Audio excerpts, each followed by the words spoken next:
like, oh, this is demonic. This is clearly demonic. People send it to me and I go, okay, because I'm, for the most part, off social media. And if we found 6 men that they were hiding in 2 hours, imagine how many men they are covering up for in those 3 million files. People often slide into my DMs saying, "Man, this is pure evil, straight demonic." I just reply, "Alright, since I'm mostly ghosted from social media now. Picture this. We uncovered..." What is going on here? New documents show Justice Department documents mention Russia thousands of times, Vladimir Putin over 1,000 times, reflecting extensive Russia-related communications and contacts in Epstein's network. Emails, travel records indicate... Okay, so there's real something to it. Epstein made multiple trips to Russia, obtained business visas, had scouts there recruiting young Russian women for him, of course, similar to his operations elsewhere. The files describe 6 concealed men in only 2 hours.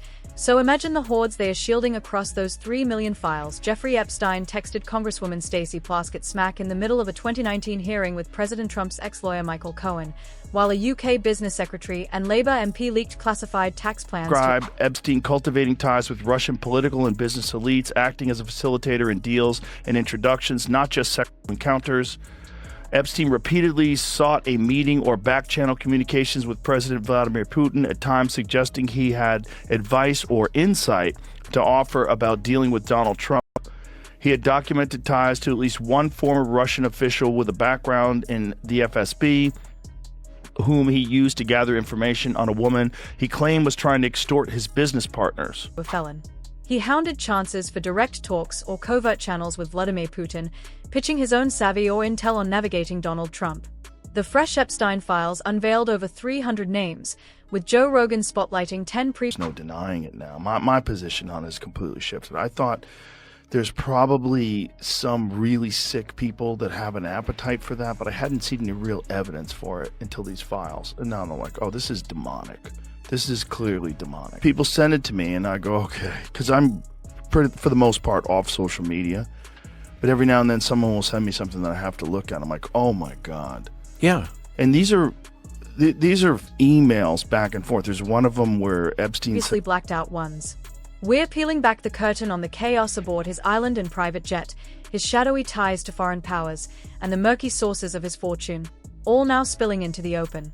New Justice Department docs reference Epstein says, I enjoyed the Twitter video. There's these references to pizza, a lot of references to pizza that are 100% some kind of a code. Yeah. And then it brings you back to Pizzagate.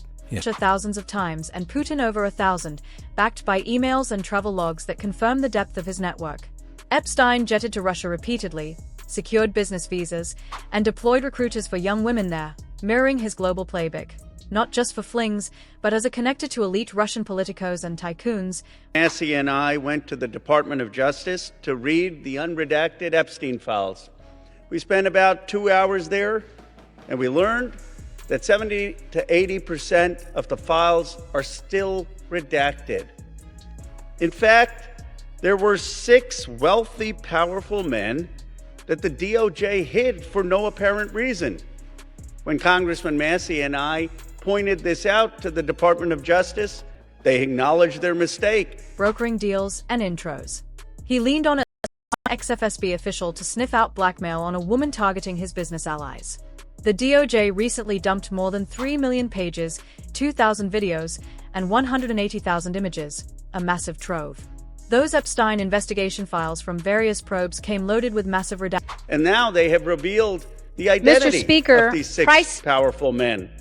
These men are Salvatore Navora, Zorab Mikoladze, Leopig Leonor, Nikola Caputa, Sultan Ahmed bin Sulayem, CEO of Dubai Ports World, and billionaire businessman Leslie Wexner, who was labeled as a co-conspirator by the FBI. Now, my question is, why did it take actions? Whole chunks blacked out. The DOJ said it was all to shield victims, but come on, why hide co-conspirators' names too? Barely hours after the drop, online sleuths cracked the blackouts, unearthing not just the players' identities but buried videos and photos as well. That IT hits different once you actually see it. I used to figure there were some twisted folks out there. Take Thomas Massey and me going to the Justice Department to get these 6 men's identities to become public. And if we found 6 men that they were hiding in 2 hours, imagine how many men they are covering up for in those 3 million. Craving that darkness, but no hard proof until these docs landed. Now it's undeniable, pure evil, straight demonic. Folks blast it my way, and even off social media mostly, I peek and think, holy hell. Every so often, something demands a look.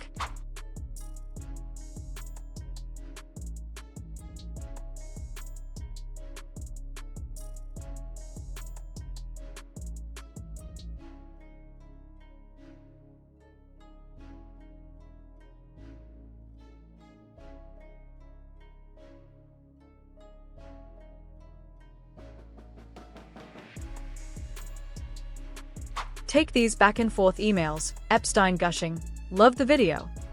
Pizza pops up everywhere, dead certain it's code. Echoes right back to Pizzagate. Joe Rogan flagged one where someone's thanking Epstein for an illegal clip. Sender was scrubbed, but now it's out. Sultan Ahmed bin Sulaim, the 70-year-old boss of Dubai Ports World, the globe's logistics beast, got to unpack Sultan Ahmed bin Sulaim, who just quit as DP World's CEO, Dubai's port kingpin. That June 2013 email from Epstein? You're my rock-solid friend, never once dropped the ball. I cherish our time. Fires back. Thanks, pal. Off the sample, a fresh 100% female Russian on my yacht. Epstein teases, 100% Russian or 100% female. If it started male but rocks women's parts now, what's the split? 100% female, he confirms. Their chats dive headfirst into women, girls, raw explicit stuff, and deals. Their exchanges dove deep into shady business ventures, meetups with global heavyweights, and even videos, like Epstein's April 2009 note to a mystery figure. Where you at? Hope you're good. Love the tour video. Representative Thomas Massey, who's been digging hard into this mess, outed the recipient as Sultan Ahmed bin Sulaim, who got booted from his chairman and CEO gigs at Dubai Ports World after popping up thousands of times across Epstein's millions of pages. Epstein once dubbed him his ultimate ride-or-die pal, hooked him up with big shots in politics and biz worldwide, and bin Sulaim even escorted the Prince of Wales around DP World's London Gateway port back in 2016. His name's no stranger to Epstein drama either. Just last week, US representatives like Anna Paulina Luna, not Ro Connor, and Massey tagged him as one of 6 elite dudes tied to the fallen financier. Massey and Luna hit the DOJ to pore over unredacted Epstein files, clocking about 2 hours and spotting that 70 to 80% still sat under heavy black ink.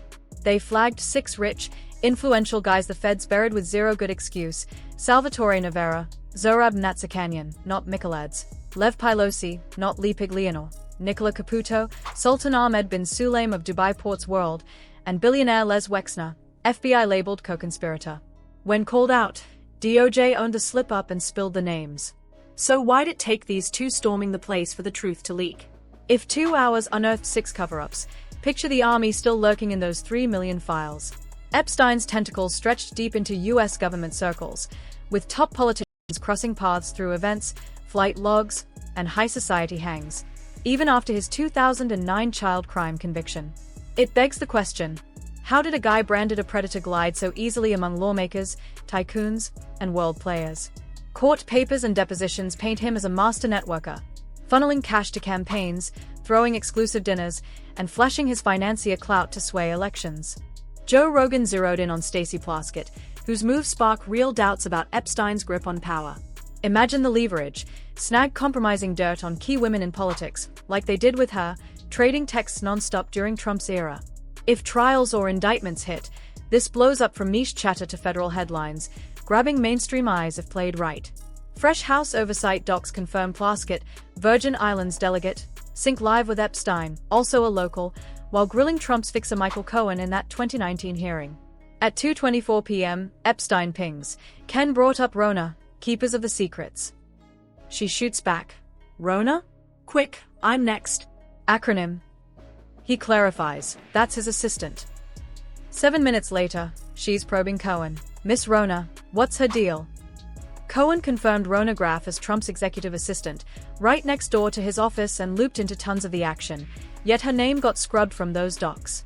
The Washington Post matched the timestamps perfectly to Plaskett's live grilling in the hearing. As a non-voting Virgin Islands delegate, she dodged a censure vote after the text surfaced, but it flopped anyway. Plaskett owned up to the chats, brushing them off as routine pings from constituents. "I've prosecuted for years. I figured Epstein had leads on the truth." Friendship? Nah, not my vibe. Epstein's web snagged more than just US brass or Saudi royals. Gates swears he skipped the island and any women, curiouser and curiouser. Folks now whisper that Melinda bolted with a $50 billion split partly to flee that shady orbit, fueled by Bill's denied Epstein links. That wild claim of him catching an STD from a Russian pro via Epstein? Straight from the man's own scribbled note, British and US officials funneled cash Epstein's way. Public logs show him juggling elite clients' fortunes while schmoozing power players across both nations. Enter Les Wexner, top-tier billionaire backer. The 88-year-old Victoria's Secret ex-boss told House Oversight in a closed depot he was naive, foolish, gullible for banking on the convict, hiring him in the mid-80s to handle cash. He claims ties snapped post-2006 arrest, but fresh files prove chats lingered. Lauren Sherman dives into their long dance in her book Selling Sexy. Epstein started as Wexner's casual advisor back in the early 80s, hooked up through Bear Stearns' buddies who gave him the green light. By the early 90s, Wexner handed him full power of attorney, a huge deal that's super rare for any money guy, and that lasted until 2007 when Epstein's scandals blew up. Wexner keeps trying to scrub himself from the story, but truth is, he bankrolled Epstein's rise, and their saga has dinged his rep as the Ohio empire builder over 4 decades. Latest drama? Wexner's lawyer got nabbed on a hot mic during the congressional probe, hissing, "I'll kill you if you answer another question with more than 5 words." Like when Wexner rambled about hiring a house manager, ex-US Embassy pro in Rome, to track inventory. She knew the drill, so we catalogued everything. Not my or Jeffrey's gig, just standard stuff. The lawyer snaps him back to short replies. As this web unravels, banks pop up too. Goldman Sachs top lawyer Kathy Rumler just quit after leaked emails tied her to Epstein, gifts from him, tips on handling his fortune. Epstein had this knack for weaving into every corner, from governments and banks to billionaire circles. Take Kathy Rumler, Goldman Sachs chief legal officer. She bolted this week after leaks showed her tight with him. Wall Street Journal says he rang her post-2019 arrest. She dubbed him Uncle Jeffrey post-luxury swag like boots, a handbag, and watch, gushing totally tricked out. Files paint their bond way cozier than her just business claim. Her reply to gifts, "Best massage ever, but not your style." He teases back shame. In 2015, he gripes to her about a redacted accuser pushing the paid sex angle, insisting every masseuse got cash. Ages varied wildly from teens to 60s. He'd spill details later. She counters on underage consent laws. They dish on politics too, slamming Trump as truly stupid, and Epstein trashes Clinton's flip-flops. He swore one thing, then the opposite weeks later. One note muses, "Think Bill Clinton wants in on you, me, Ord, and Steve? Could be hilarious." Off record. He craved clout everywhere, even eyeing Joe Rogan. On a recent pod, Rogan shared how 2017 guest Lawrence Krauss, a physicist, dangled an Epstein meetup. Leaked emails went nuts. Epstein to Krauss, "Loved your Rogan spot. So wild. Hook me up." Krauss pinged Rogan, but he shut it down cold. No interest. Epstein sweetened the pot. Rogan could dine with Woody Allen Friday if he bites. Krauss later griped, "Sorry on Rogan, he's timider than I figured." Rogan ended up in the files just for dodging the invite. He laughs it off. What? No way, especially after Googling him in 2017. My guest pitches that? I was like, you high? What the hell? No chance he'd chase rich and famous vibes. That's not mean. Some folks get starstruck by power circles, Nobel winners, celebs, Clinton rubbing elbows, thinking, if Pink is there, how bad could it be? Epstein was a genius at that game, mixing heavyweights with comics and stars at New York bashes. Even Louis Black got a nod. Epstein loved rubbing shoulders with stars, pulling in celebs, comedians, brainiacs, and profs like Noam Chomsky, who got seriously tangled up. Chelsea Handler hit one of those shindigs, and Louis Black's name floated too. Joe only swerved Epstein thanks to Alex Jones sounding the alarm way back, decades before the conviction or file dumps. Jones spilled about the island and Lolita Express to Rogan over 10 years ago. Sounded nuts, like movie fiction or lizard people ravings. But bam, private jet hauling elites, scientists, Pauls to an island for compromising underage romps on hidden cams? All real, and just one of Jones's wild calls that panned out. He even nailed the social credit score push. Tie digital cash to your score. Step wrong and no buying, flying, or straying past a 50-minute bubble from home. They are testing it now. Truth and tall tales blur at this stage. What seemed impossible years back keeps proving spot on. Elites in a tight club, Epstein's crime ring hugging Pauls, biz moguls, academics. Docs nail his guilt, yet crickets on charges. Rogan bets bigger bombshells drop soon. It's a total web of madness. Once you peek, it's clear this rabbit hole plunges straight to the planet's core, snaring countless players. The million-dollar puzzle on everyone's mind. If a Jeffrey Epstein existed with all his schemes, are there dozens more lurking unseen right now? Bet there are tons. That's why this stuff hooks you. It shines a light on US government machinery and its cozy tango with big business. Epstein embodied those shadowy professional fixers, hovering in the gooey space between officialdom and private power, gluing it all together. Even with Epstein gone, his sprawling network and sway spark endless debates. Folks crave straight facts and total openness, not guesses. If you're all in for the truth to break free, smash that like, sub to the channel, share wide, toss your take in comments, and hang tight for the next drop.